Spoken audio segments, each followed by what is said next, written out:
Hello everyone, this is the sixth lecture of Engineering Economics. My name is Sandeep Yadav and I'm presenting you the further things that we have studied. And let's start. Today's lectures will be based on the uncertainty and risk analysis. Let's first start with a basic introduction. To this point, in our in our coverage of engineering economics, we have assumed that project parameters such as prices, interest rates, and magnitude and timing of cash flows have values that are known with a certainty. But that is not a true measure. We are assuming it like that all the things are getting constant, but in real life situation, it is not. So for that, we need some uncertainty and some risk associated with the project that we need to study. So let's start.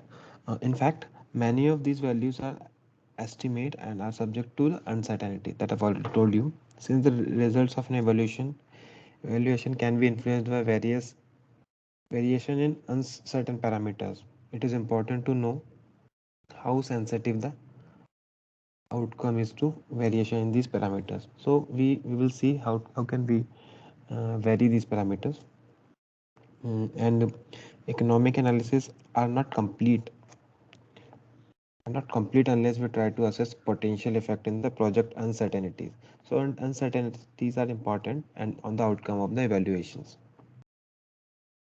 And making decisions under uncertainty is challenging because the overall impact of uncertainty on the project evaluation may initially not be well understood. That means we need to understand it first, and then we can apply the uncertainty principle. We can get some realistic results. Sensitivity analysis is an approach to project evaluation that can be used to gain better understanding of how uncertainty affects the outcome of evaluation. This is done by examining how sensitive the outcome is to when we change the parameters to certain to uncertain. It can help an engineer to decide whether it is worthwhile to get more accurate data as part of more detailed evaluation, or whether it may necessary to control limits under project uncertainty. Sometimes we will see that it is not always the uncertainties will happen. Sometimes it's just giving us the same results, but it is worth, after doing we can evaluate that it is worth doing or not. So let's start with the sensitivity graph, how this graph works.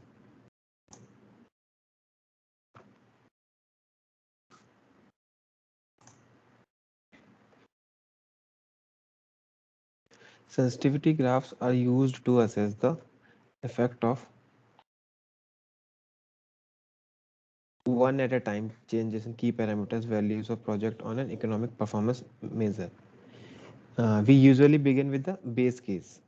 There will be many cases, but we will start with the base case, where all the estimated parameters values are used to evaluate the present worth, annual worth, internal rate of return, and whatever appropriate measure that we are choosing.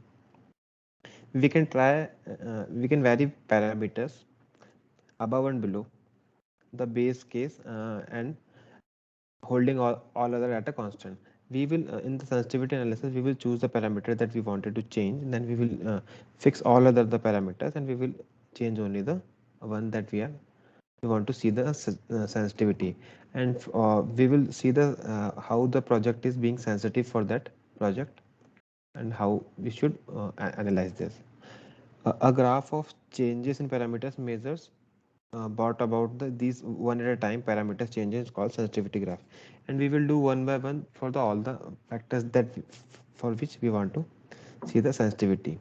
From the graph, the analyst or that whatever whoever person is doing that can can see which parameter has significant impact on the performance measure and which do not. So we can see that how the things is actually working, and we will understand how the sensitivity graph works. Let's see with an example.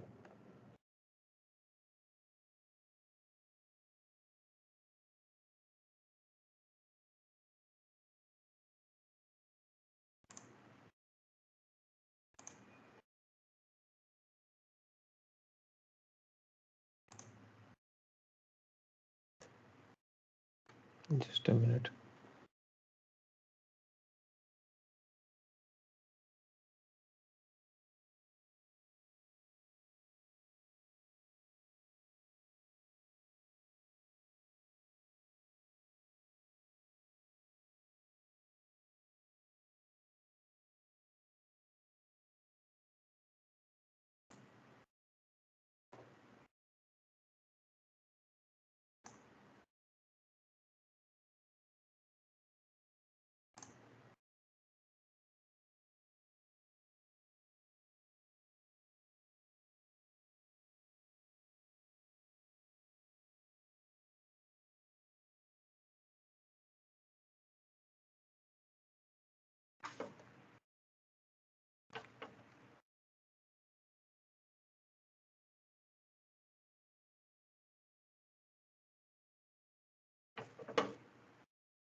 So let's start with an example.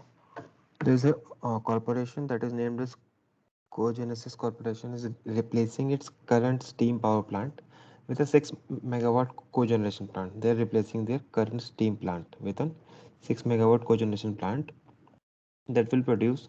What is a cogeneration plant? Cogeneration plant that is produce both steam and electric power for operation. Now, the new plant will be use wood as a source of fuel, which will eliminate the need of cogenesis purchase uh, a large amount of electric power from a public utility. To move to a new system, cogenesis will have to integrate a new turbo generator. These are the part of that cogeneration system: a turbo generator and a cooling tower with its current system. The estimated first cost of the equipment installation is approximately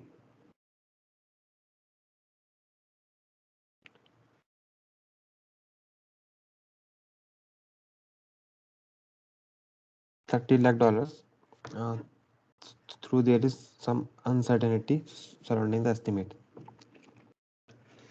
The plant is expected to have 20 years of life, no scrap value at the end of life.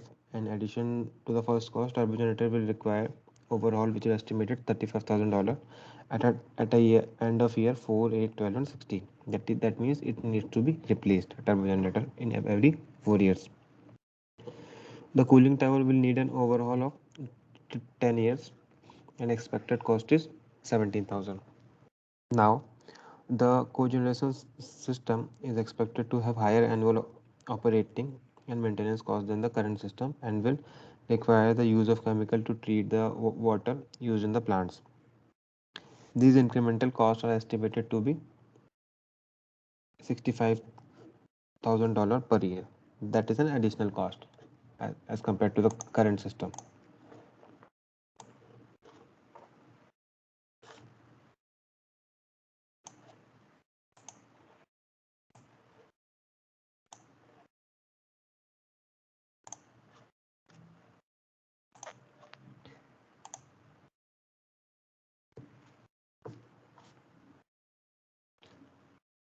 Now, the incremental annual cost of wood fuel will be estimated as $375,000, and the cogeneration plant will save cogenesis from having to purchase 40 lakh kilowatt of electricity per year at 0.025 per kilowatt hour.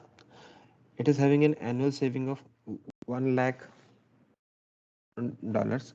Cogenesis uses an MAR, that is a minimum attractive rate of return, that is 12%. What is the present? Now we have to calculate what is the present worth of an incremental investment in the cogeneration plant. What is the impact of 5% and 10% increase in the. So these things are like we have to first calculate the increment. present worth, and we have to see the sensitivities like of the impact of 5% and 10% increase and decrease in the parameters in this problem. So now we have the sensitivity parameters for calculation of the present worth. Present worth will be calculated as a initial uh, initial cost that we are having, like initial investment cost plus the 60 plus total overall cost is, and we have to profit upon for the 12% and 20 years. This is the interest MAR, and this is the life cycle. And the other thing that if we will calculate this all this, then we will see the present worth will be 1,12,000, sorry, 11,26,343 dollars. So that is the present worth. If we will see the summary of this example, this is the sensitivity analysis. The base case is having the 30 lakh dollars initially. If you will increase the 5% and 10%, it will be, and and if we will decrease the 5% and 10% value, then we will see the how sensitive it is. So for the initial investment, if you will see, then it will be 30 lakhs. Annual chemical operational and the maintenance cost will be 65,000, and this is the sensitivity. So negative 5 10 and positive 5 10%. The cooling tower, or similarly for the cooling tower overall turbo generator, and uh, the annual would cost.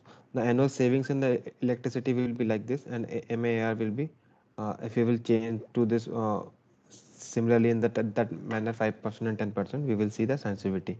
If we will see the variation in the present worth, then the initial the present worth that we've calculated, this is the base case, and this is the present worth from the base case in the example. The present worth that we have calculated is 11,26,000, and similarly we will see that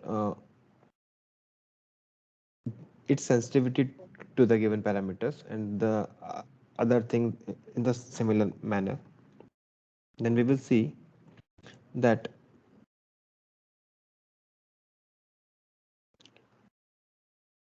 these things will change in the similar manner that we have uh, uh, calculated from the previous table.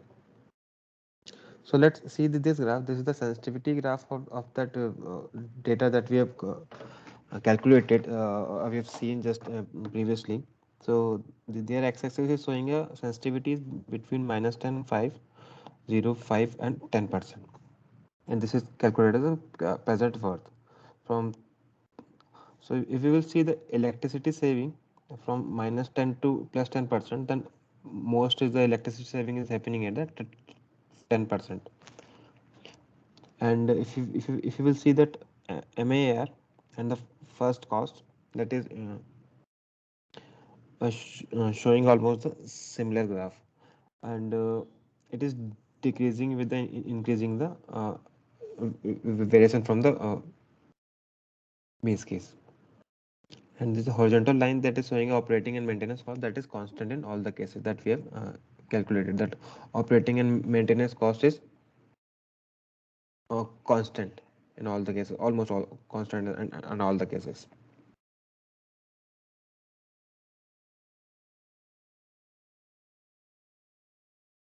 If we will see, then this is the optimum point that where all the things are getting the base case. So it is having a 0% variation, and this is the this side is the positive variation, and this side is the negative variation. So in that way we can see the how sensitive it is. What we want the electricity saving, then we will choose this case. It will having a it will having a least MAR but highest electricity saving. If we want the MAR to the highest, then we will choose this case, but at this place we will have a lowest electricity saving. In that case, in that way we can analyze how the sensitivity analysis works. So next is the interpretation of certainty, risk, and the uncertainties. When there may be two or more observable values for the parameters, and it is possible to estimate the chance that each value may occur. Risk is present.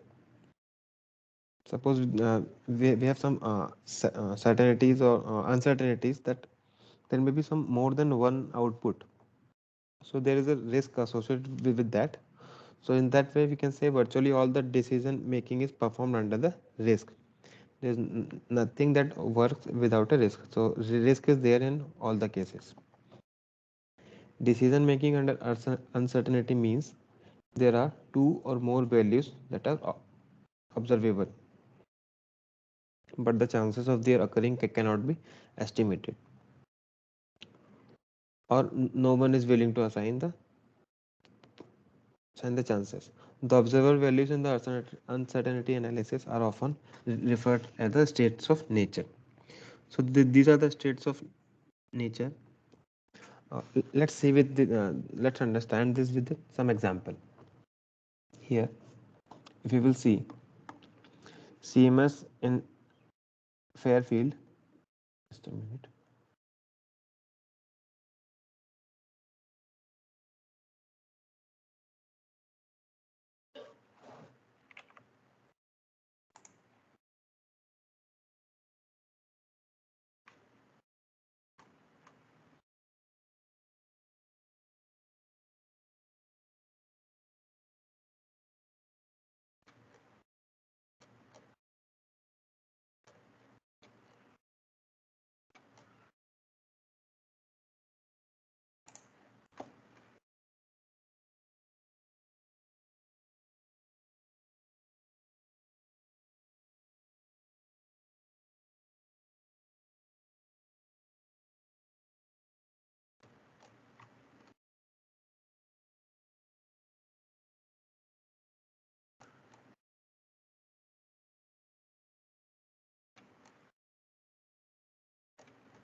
So here CMS in Fairfield, Virginia received three bits each from vendors of two different pieces of large equipment, that is A and B. Uh, one of each piece is equipment must be purchased, that is an initial condition. Tom, which is who's an engineer at CMS, performed an evaluation of each bid and assigned its rating between 0 to 100, with 100% points being best uh, of the three, and the total of each piece's equipment is 100%.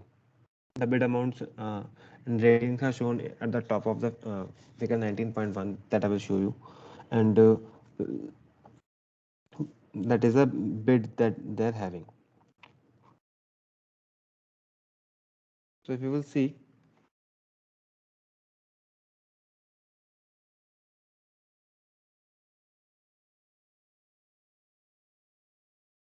so these are the bids that is given for the equipment A and equipment B.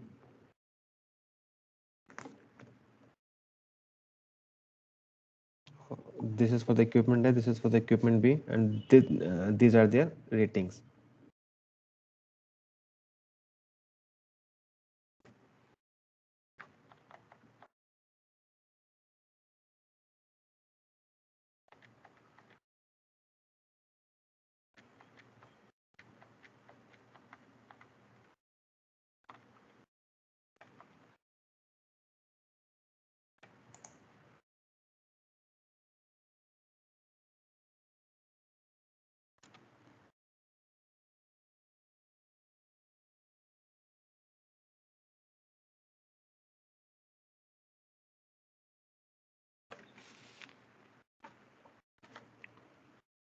Uh, this graph shows the chances from 0 to 100% for the equipment 1, where the ratings is 65%, 25%, and 10%.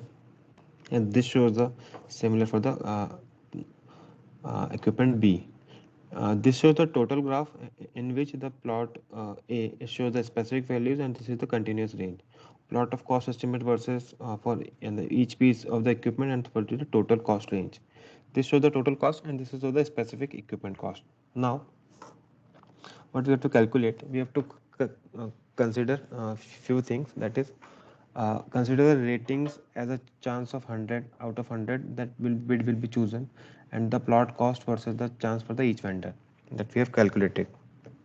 And since one of each A and B must be purchased, the total cost will vary somewhere between the sum of lowest bids and sum of the highest bids, because there's a condition that at least we need to purchase one product from each.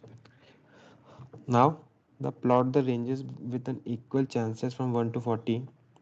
Any amount of between these limits is possible. Discuss the significant difference between the values of cost, that is x-axis values, in the graphs, and above how the chances we have stated at the y-axis values. So these are the things that we have seen. Now let's uh, go through the solution. And the figure 19.1a plots the specific bits for the equipment A and B. The chances, that is the ratings for the A and B, for the B is to be 100%. This will be added as a 100%, and these are also 100. So if we are seeing that for the equipment B, all the ratings are having 33%, but these are having the variable values.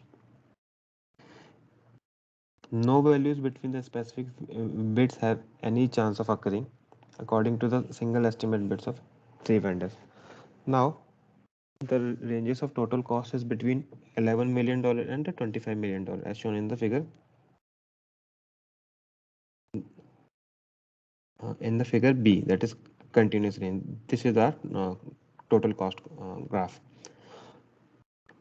Now, the Tom decided to make his estimate of total cost continuous between these two extremes, and this means that the discrete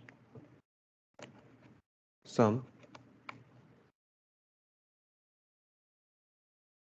and this means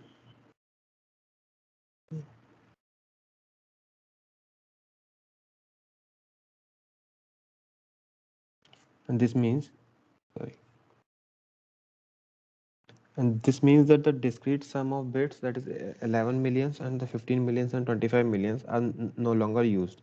Rather, the entire range of 11 million to 25 million with a chance of every total cost in between is included. Now, every value has a chance of from that is of whatever the range we have, that is 1 to 14, to be observed. Now, the sum is the continuous value. In the graph for the bit, that is 19.1, we are seeing that this graph 19.1, only specific or discrete estimates are included in the x-axis in the graph for the sum of total cost of the equipment A and B. And the figure 19.1b shows that the y-axis values are continuous over a specific period of time. So from this we see how these uncertainties and the total cost curve and how to choose from the equipment A and two choices. If we have, we can choose in between. Let's start with the next thing, that is uncertainty. Yeah, uncertainty, that is the investment planning and the benefit cost analysis is fraught with uncertainties that include forecast of future is highly uncertain. We can't forecast future things accurately, and applications often made to preliminary designs, data is often unavailable. Statistics have confidence interval, economists need them too. So with the statistics and the confidence interval, we can calculate some close values for the uncertainties. Let's define the base case. Here, the base case generally uses single values or the best guesses. Sensitivity analysis acknowledges uncertainty exists. So till now we have understood that sensitivity analysis shows that there are uncertainties that is existing. Incorporate variable instead of constant assumption. So we have to see the variable things. We can't see the all the things are constant throughout. If our net benefits remain positive over a wide range of reasonable assumptions, then the r- robust results we are having. We will see that after varying all the things and the putting so to variables and see the sensitivities, if we are seeing our net benefits are in a positive range, then we can say our results are robust results. Now we have to choose how many variables. Choosing variables instead of constants for all parameters is likely to make model unsolvable. So we have to choose variables wisely, that how much variable is needed. If we will choose too many variables, then it will not help us in solving any problem. It will create more problems. Now uh, partial sensitivity analysis change only one, that is that adds equivalent to dy by dx do for most critical assumptions and can use this to find break evens. Break evens, that is no cost, no loss range. Now let's move on to the best and worst case analysis. Now after analyzing the base case, we will have a best and worst case analysis. So this is analogous to upper and the lower bounds that we have seen currently, that we have seen the -5, -10, 0, +5 and +10. So here we will see if we are getting a best result at 10%, that will be our best case. And if we are getting a worst result, sorry, -5 will be here, -10 will be here. If you are getting a worst result, that will be the worst case, and that will be our base case. So in that way we can choose. It does not it does any combination of inputs reverse the sign of an answer. So now we have to see, does any combination of input reverse the sign of an answer? If so, are those inputs reasonable? Example, using very conservative estimates. If we will use very conservative estimates, what will be our final output?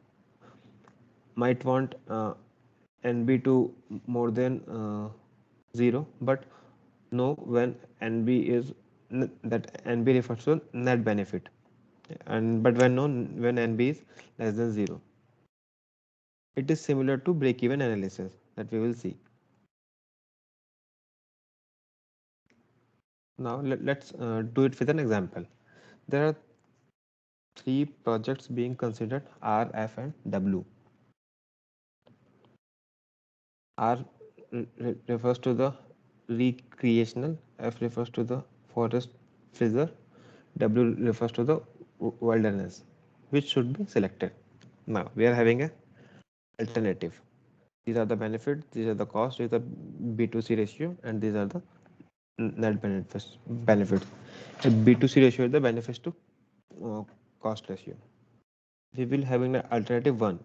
Then these are the if we are having benefit of $10 and cost is $8, benefit to cost ratio is this much, and net benefit is this. If we will see RW road, then we will see that benefit will be 18, cost will also increase, and the benefit to cost ratio is also increasing. So we are seeing the highest benefit to cost ratio we are getting in a RW road case, where the net benefit is also higher. So these are we can say are the our best case. We will see from the graphs also. And if we see the lowest benefit to cost ratio, that will be road only.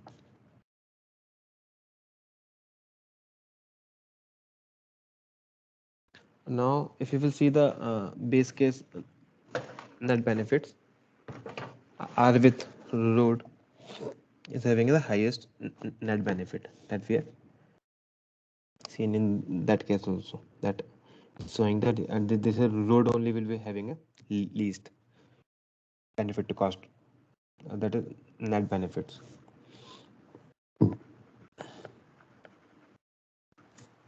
That is lowest.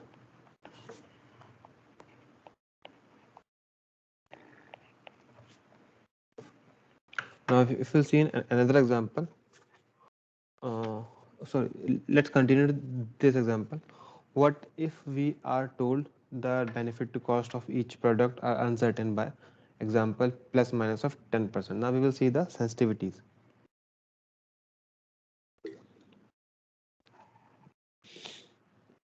Examples: instead of project R having instead of project R having benefits of $10 million, it could be as low as $9 million and as high as $11 billion. So this is the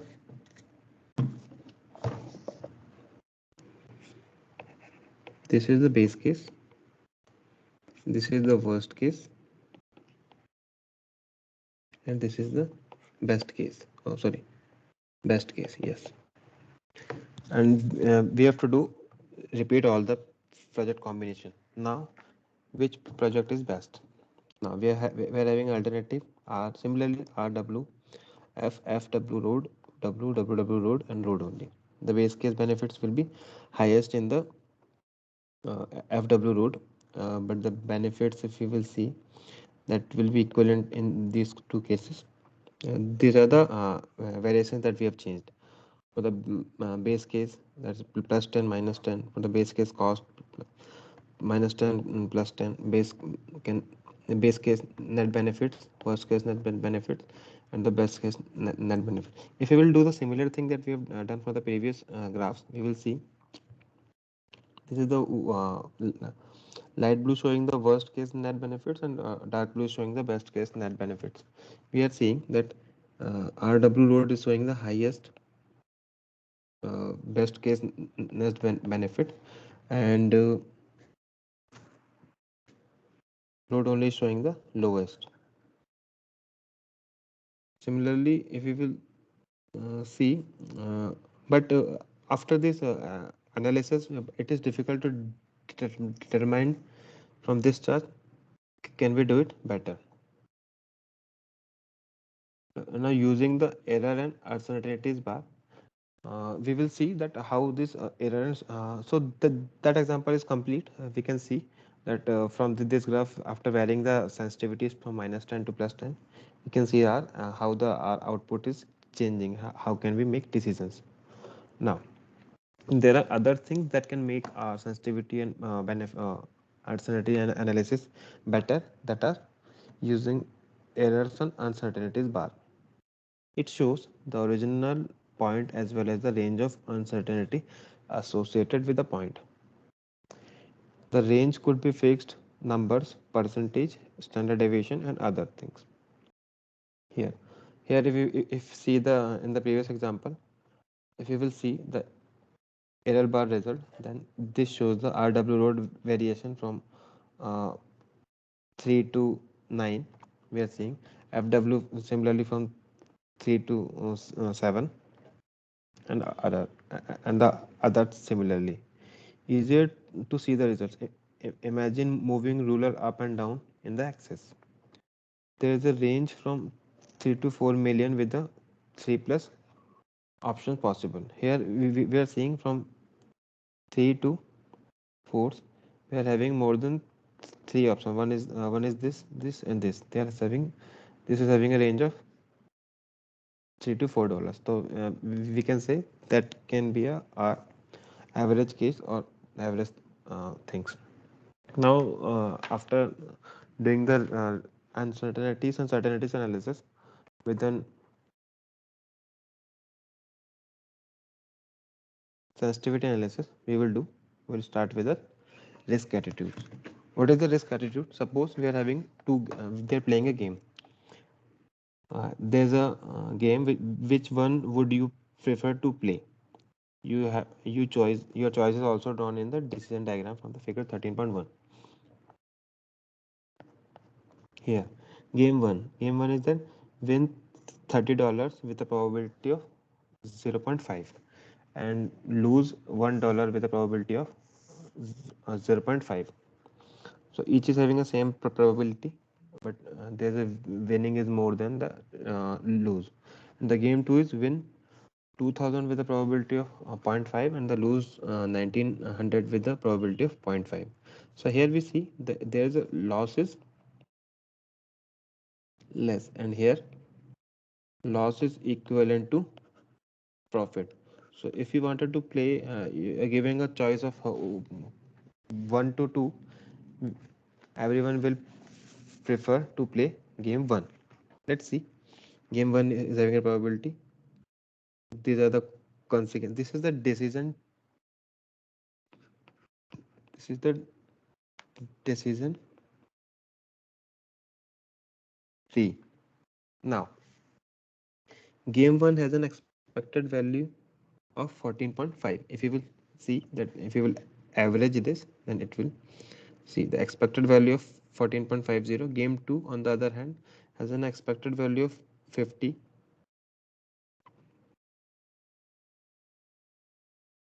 If you were to make your choice on the basis of expected value, then you will choose game 2. Most of us, however, would be considering game 2 to be riskier than the game 1, and seems reasonable to suspect the most people actually would prefer game 1. If you will see the expected value, so how the expected value will be calculated? Expected value will be calculated from the winning minus losing to the average, that is 14.5 for the game 1. And if you will calculate the game 2, 2000 minus 1900 divided by 2, that is 50. That is for the G2. Similarly, if you will see using expected values to make decision, that means the decision maker is considering only the average and expected payoffs. If we will take a long term frequency approach, then the expected value is average amount we would likely to win over many plays of the game. But this ignores the range of possible values. After all, if we will play each game 10 times, the worst case we could do in the game 1 is lose $10.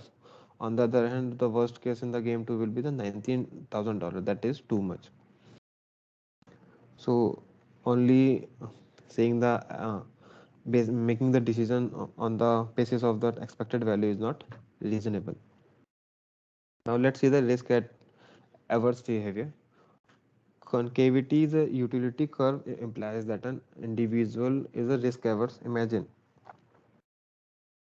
So risk averse is the means how much risk taker you are, or how much risk averse you are.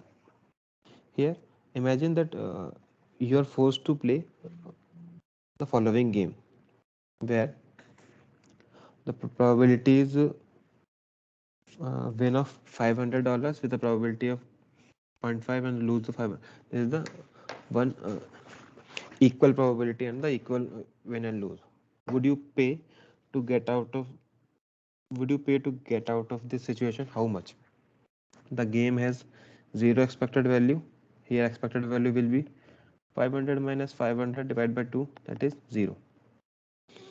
We are forced to play. So if we are getting if you will pay something, then there's a chance to get out of this situation. Then how much amount you are willing to pay? So if would pay something to get out, you are avoiding the risk situation with zero expected value. Generally, if you would treat a gamble for sure that is less than the expected value of the gamble, you are risk averse. Purchasing insurance is an example of risk averse behavior. That is, we don't want to take a risk. Insurance. Now, risk awareness and the utility function. This shows that individuals who are afraid of risk are sensitive to risk, called risk averse. So this is the definition.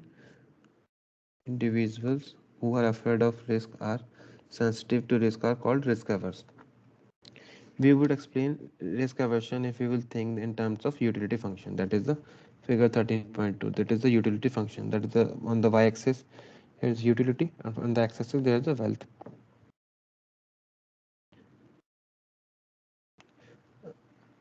That is utility function is a that is curved and opening downwards. That is the thing, curved and opening downwards. This utility function represents a way to translate dollar into utility units. That is, if we will take some dollars amount x, we can locate the amount on the horizontal axis. If we are having some wealth, like suppose this is having a 10, 20, 30, 40, 50, 60, 70, 80. If you want to see the worth of $25, then we can see what is its utilities from this curve, utility curve. At at a now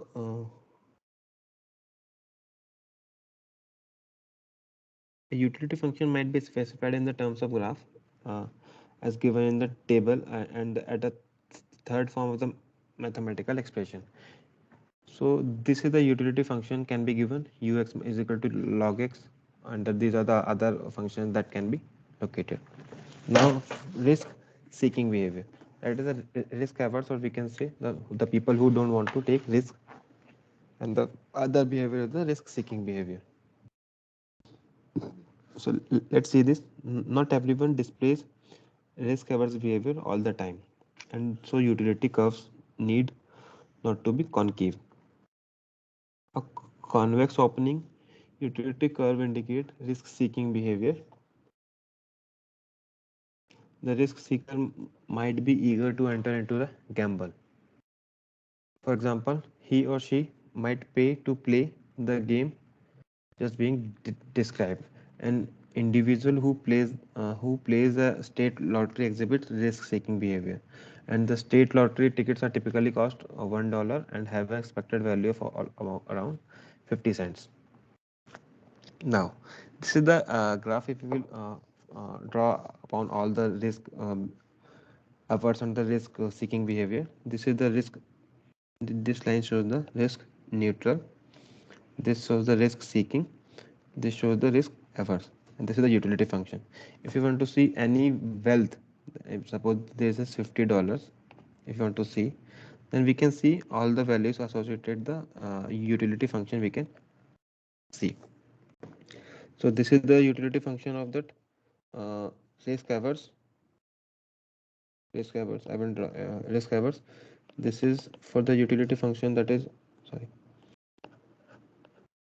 risk neutral, and that is the utility function for that risk seeking. So in that way we can see what is the utility function of each, and we can make a decision. Now let's see an example of the stock market.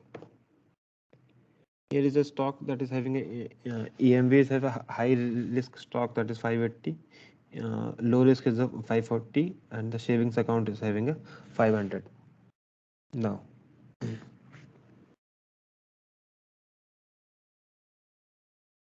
if you are choosing a stock that can move up with a probability of 0.5 up to 700, and it can remain same, that is mm, it can move up to 300, and if in the worst case it can move up to 800, move down at 800. Similarly, low risk will be this much and this much, and if you're putting into savings account, that it will remain same as a 500. Now we will see the utility function. Utility function of each will be like high risk will be 0.63, and low risk will be 0.52, and the savings account will be 0.50, 0.650. Now we can see the connection with the utility. So this shows the uh, utility. This shows the wealth. And this is the utility function, utility curve. If we will see, this is the risk premium, that is certainly equivalent to the expected value. In between, this is called the risk premium. And if you will see the expected value, that lies on the uh, point at the certainly equivalent if you will see the utility value, that is called the expected value. Now let's see an example. With an win probability of zero point 0.4, having a $4,000, and similarly 2,000 will be 0.2, winning $0 with the probability of find, and lose 2,000 with the probability of. Now we are having a many cases. The first step is to find the expected value. The expected value will be calculated from in this way, and if you will draw the utility curve, then we will see the expected what is the, based on the expected value, we will see what is the, how the utility curve looks like. So this is the for minus 2000 will be, utility will be having a 0.38, and similarly for the all other cases. So this shows that finally in step 4 we can calculate the risk premium. We can risk premium will be minus $500, $1,500 minus $400, that is $1,100. And we will see that in this case we will see the utility function that we have calculated is 0.72 from this calculations. Now let's move on. So these are the things that's all about the sensitivity, risk, and uncertainties analysis.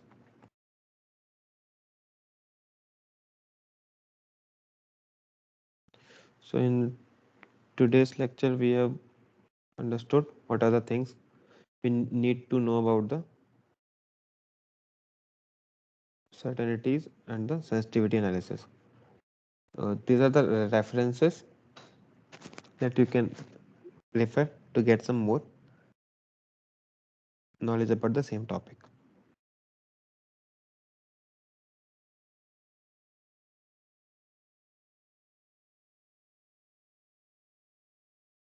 If you want to see the decision making, how the decision is being made about the uncertainties and the risk analysis, then you can read this book. That is a very good book, written by Kleeman and the Relay. You can refer that. So thank you.